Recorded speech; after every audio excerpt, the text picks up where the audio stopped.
Salma Radio Media Share Inspirasi Muslim. Halo Mitra Salma, kembali hadir bersama saya Intan Diatri dalam acara Kasanah Islam Mitra Salma.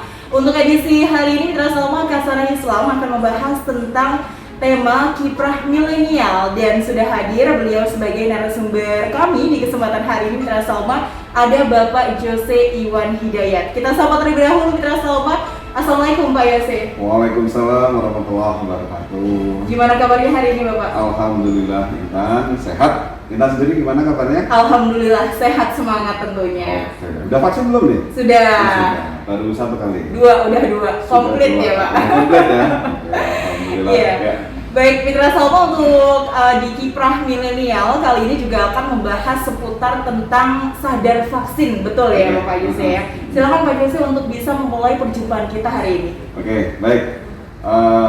Intan dan juga Mitra Salma, kita tentu bersyukur kepada Allah Subhanahu wa Ta'ala bahwa pandemi COVID-19 yang ada di Kabupaten Klaten ini sudah melandai ya, sudah melandai. Tentu ini adalah hasil dari usaha kita semuanya, mulai dari pemerintah, kemudian lewat dinas terkait, kemudian juga pemuka-pemuka agama, termasuk juga pihak-pihak lain yang tentu ingin bagaimana mewujudkan kehidupan yang normal kembali. Tentu ini adalah keinginan semuanya. Dan kita bicara tentang milenial, anak-anak muda yang zaman sekarang istilahnya ya, anak muda zaman now. Betul. Mungkin kalau di istilahnya kalau di sedikit dikupas, barangkali anak-anak muda yang kelahiran 2000 kesini. Iya. 2000 kesini ya, itu baru masuk milenial. Betul. Jadi kalau kayak saya ini kan jauh di bawah 2000. Jadi bukan milenial. Istilahnya kehidupan anak-anak muda milenial ini tentu sangat menentukan kedepannya bagaimana nanti dia akan mendapatkan masa depan sesuai dengan keinginannya, cita-cita yang sesuai dengan keinginannya, kelak akan berkehidupan seperti apa. Jadi di usia-usia ini yang kita sebut dengan milenial atau kaum milenial ini yang akan menentukan nanti kedepannya. Termasuk Intan sendiri kedepannya seperti apa itu dari sinilah harus benar-benar ditata, Jadi istilahnya tentu kita menata dalam proses ini nanti untuk kaum milenial dan juga mungkin untuk semuanya, untuk kita itu kalau bisa saya sedikit pilahkan ada 3 hal. Yang pertama adalah iman. Iman ini adalah kunci kita untuk memulai proses kehidupan ini. Ibaratnya kalau dalam sebuah tempat tinggal itu rumahnya. Jadi dasarnya, dindingnya, kemudian juga atapnya itulah iman. Jadi iman kita harus benar-benar kita perkuat. Kita selaku muslim tentu adalah menjalankan apa yang menjadi tuntunan agama kita, apa yang diajarkan Rasulullah SAW, kemudian juga sesuai dengan kaidah-kaidah yang ada di agama kita tentu kalau selaku muslim. Kemudian yang kedua adalah moral. Moral itu di dalamnya menyangkut tentang etika. Jadi kalau anak-anak zaman sekarang atau milenial ini banyak yang beranggapan ketika beretika, ketika mengarah ke sopan santun dan lain sebagainya, ini juga perlu untuk semacam diberikan sesuatu hal yang itu pantas atau tidak. Itu menyangkut moralitas. Itu juga penting ketika harus diketahui dan juga diajarkan oleh anak-anak milenial, termasuk juga anak-anak mungkin yang sebelum masuk ke milenial atau masih remaja gitu ya, moralitas. Kemudian yang ketiga adalah yang hubungannya dengan smart, ilmu pengetahuan, teknologi yang akan menjadikan bagaimana seseorang itu akan bisa menjadi pandai, kemudian juga cerdas.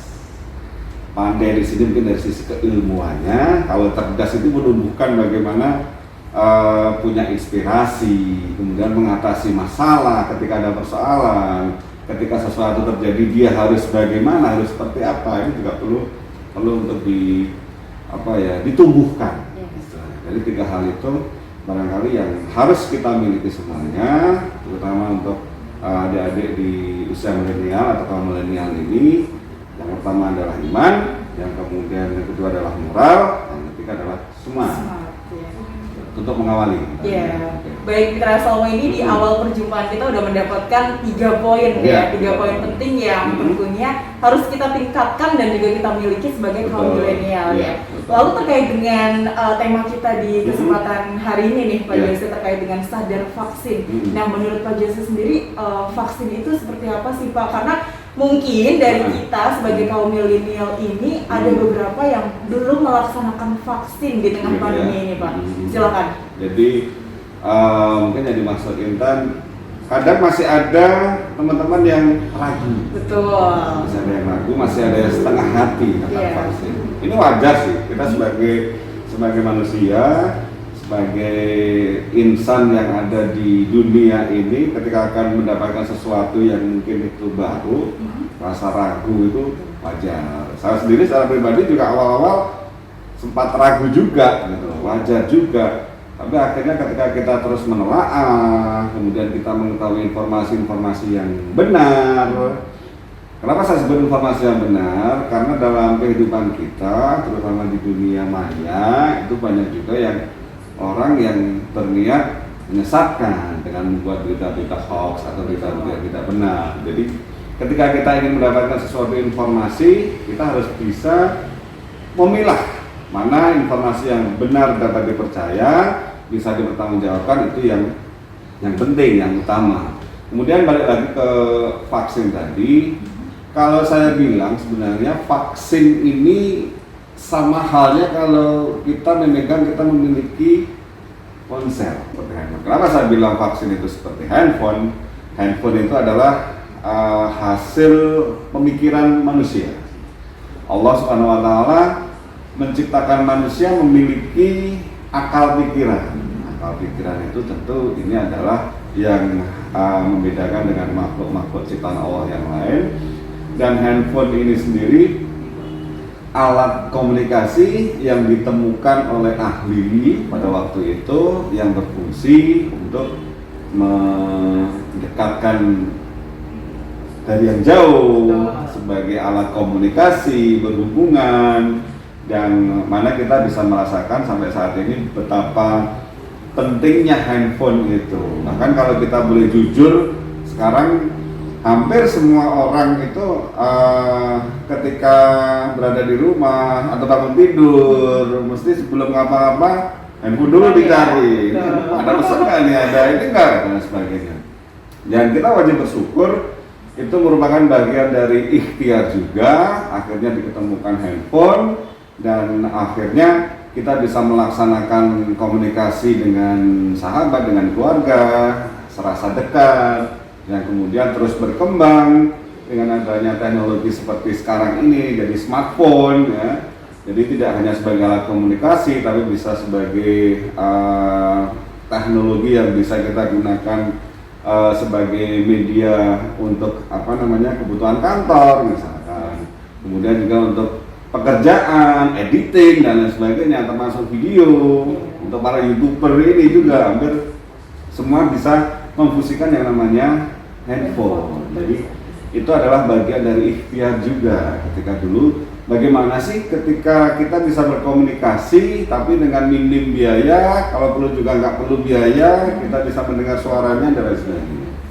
Kemudian balik lagi ke vaksin. Vaksin ini juga merupakan bagian dari ikhtiar.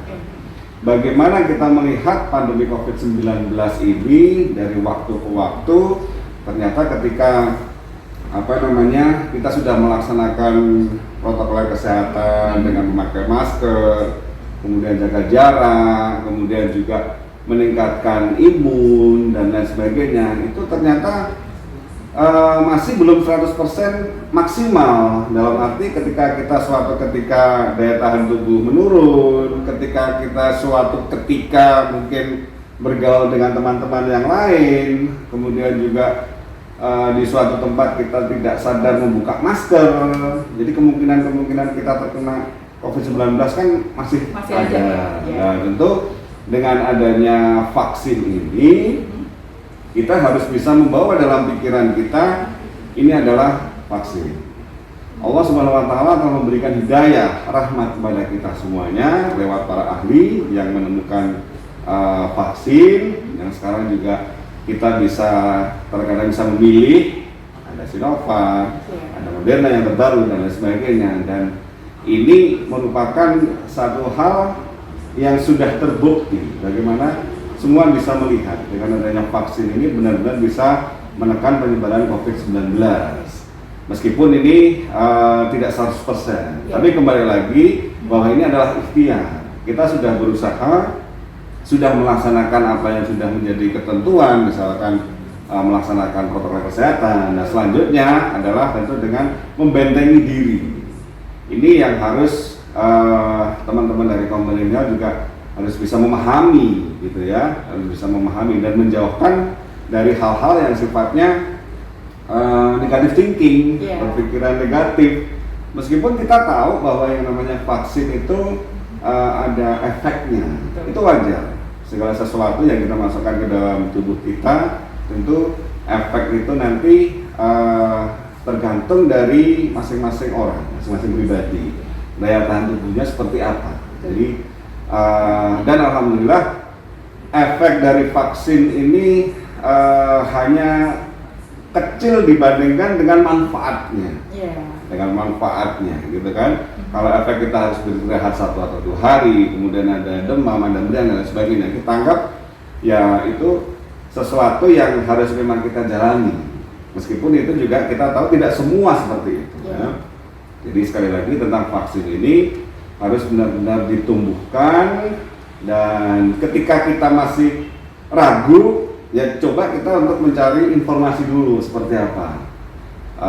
Seperti yang saya bilang tadi di depan, kita harus pandai-pandai bahwa di kehidupan kita sekarang ini dengan adanya dunia maya yang begitu bebasnya, bagaimana kita bisa memilih dan memilah konten-konten berita yang ada. Dari situ kita akan mengerti. Apalagi juga di Klaten ini kan kita juga patut bersyukur bahwa rumah sakit juga sudah banyak di lingkungan kita, di keluarga kita juga ada rumah sakit Islam Klaten ini, di Cawas, di Boyolali rumah sakit Islam milik dari Yayasan Jamaah Haji ini juga sangat welcome ke semua warga, semua masyarakat yang ingin mengerti, ingin mengetahui sebenarnya vaksin ini seperti apa. Jadi itu yang harus kita tumbuhkan, Memang kalau kita belum mencoba, barangkali belum tahu apa yang akan terjadi setelah divaksin. Ketika Intan sudah divaksin, saya sudah divaksin, akhirnya kita baru sadar, kenapa nggak dari dulu? Iya, betul. Iya kan? Pikirannya kan mungkin seperti itu. Jadi sangat disayangkan ya, mohon maaf ya, bukan berarti kita menganggap teman-teman yang belum vaksin ini berarti orang-orang yang istilahnya kurang semangat, kurang modern. Enggak, hanya sekadang kesadarannya barangkali perlu waktu. Ya, itu yang harus kita tumbuhkan. Demikian. Berarti memang untuk kaum milenial gitu ya, yang pokoknya intinya pertama kali adalah mencari tahu, betul ya Pak Jose ya. Karena ketika kita tahu, kita akan mengerti dan akan melakukan hal tersebut gitu ya. Tentunya untuk mencapai herd immunity di Indonesia. Lalu Pak Jose, pertanyaan kedua terkait dengan kaum milenial nih, bagaimana sih caranya menyikapi aturan-aturan yang terkadang membatasi kita nih sebagai kaum milenial untuk berekspresi nih Pak Jose, apalagi di tengah pandemi seperti ini? Baik. Mungkin yang dimaksudkan di sini adalah ketika ada aturan PPKM ya. Kalau kita sekarang sepertinya di bulan-bulan ini sudah longgar. Level 2, level 1 ya. Iya, betul. Ini sudah longgar lah. Iya, sudah longgar ya. Tapi meskipun selonggar-longgarnya kan tetap ada aturannya, bagaimana kita bisa. Jadi begini, pemerintah menetapkan sebuah aturan. Kalau kita melihat benar-benar manfaatnya, melihat benar-benar bagaimana ketika pemerintah membuat sebuah aturan atau menetapkan sesuatu hal, itu kan juga tidak langsung jadi gitu ya. Jadi kita harus percaya bahwa di pemerintah mungkin atau di ulama barangkali ya, istilahnya sebelum menetapkan sesuatu yang berhubungan dengan masyarakat, itu juga kita yakin itu juga ada kajian khusus yang butuh waktu juga, ada perdebatan dan lain sebagainya, sehingga ditetapkanlah seperti ini. Sekarang kalau masalah aturan, sederhananya sajalah, sederhananya saja, kita setiap hari ketemu itu adalah dengan lampu merah yang ada di jalan ya, traffic light ya.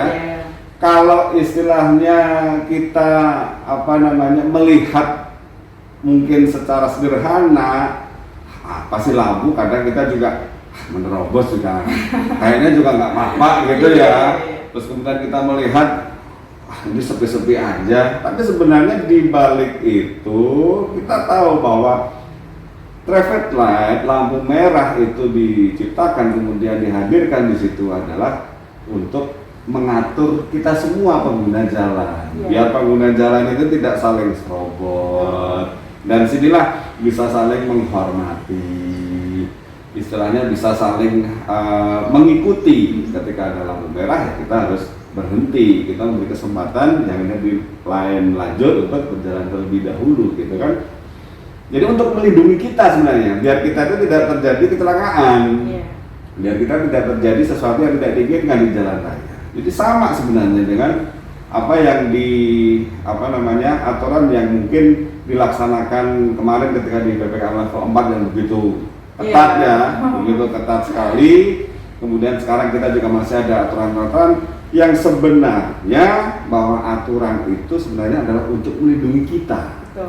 Itu yang harus kita tumbuhkan, harus kita sadarkan gitu ya. Ya meskipun jiwa muda terkadang berontak gitu ya. Kita udah di kafe nyantai bahagia naik, tahu-tahu jam 9 sudah aparat sudah membubarkan dan lain sebagainya. Jadi sekali lagi istilahnya bahwa aturan itu dibuat, ditetapkan, kita harus yakin bahwa segala aturan itu tidak akan menyengsarakan, istilahnya menyusahkan kita, tapi adalah untuk melindungi kita.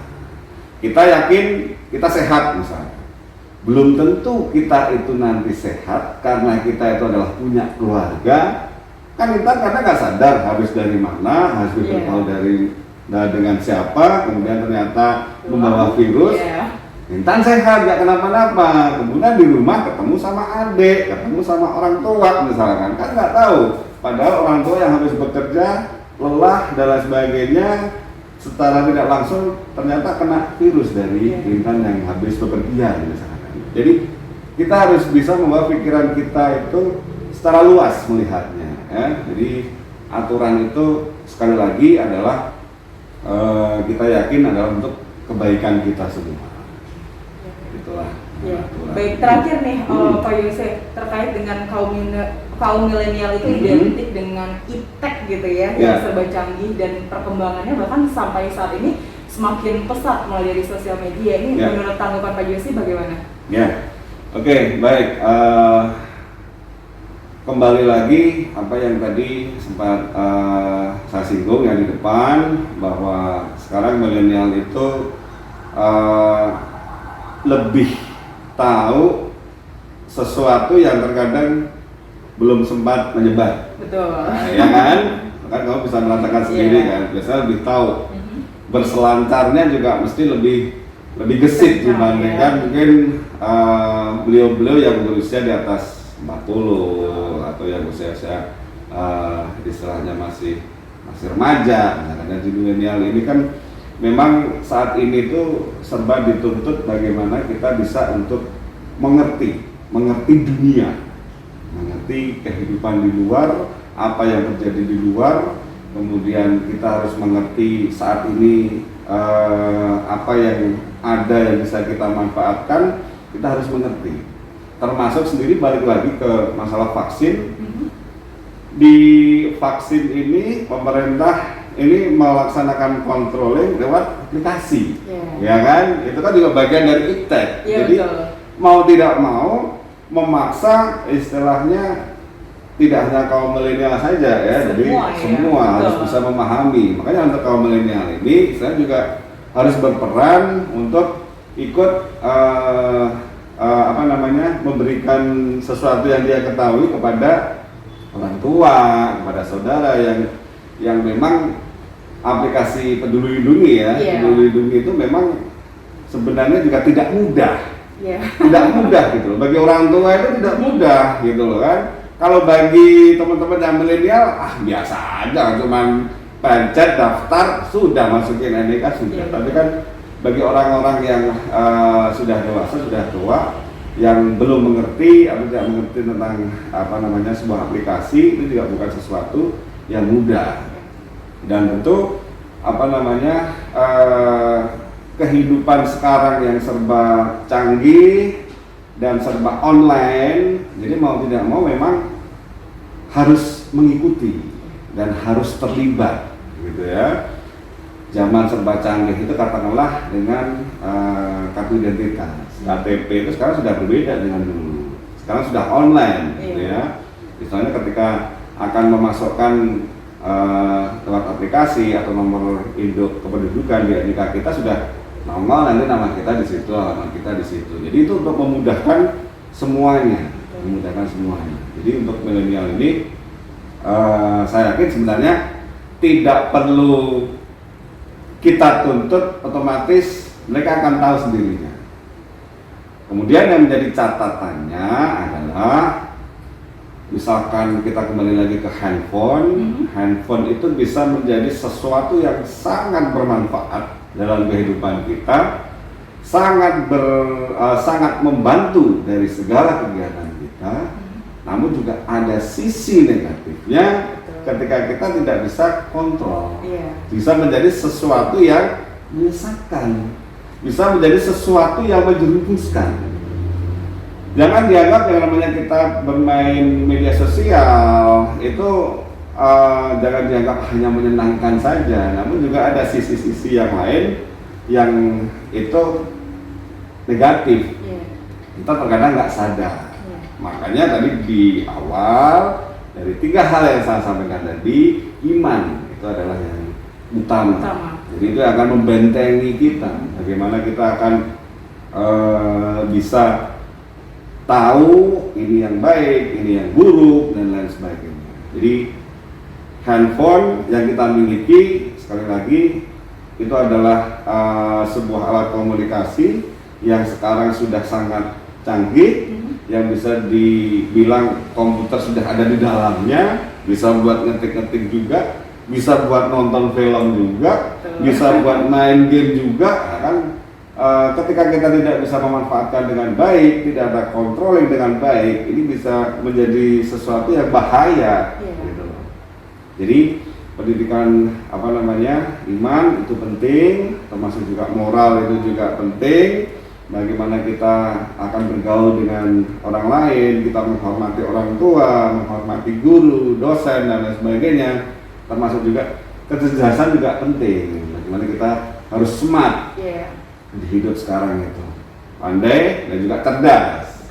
Itulah yang kita harapkan betul di usia milenial, di kaum milenial ini bisa mengerti betul, karena di usia inilah, di zaman milenial inilah nanti untuk anak-anak muda itu akan menentukan kelak dia akan seperti apa, cita-citanya seperti apa, akan jadi apa, akan berkehidupan seperti apa di usia milenial atau usia muda ini.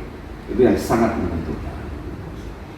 Baik Pak Jose, sebelum menutup perjumpaan kita hari ini, Mitra Salma juga mungkin ada pesan yang ingin Pak Jose sampaikan untuk Mitra Salma dari sisi kaum milenial tema hari ini. Silakan. Oke, baik.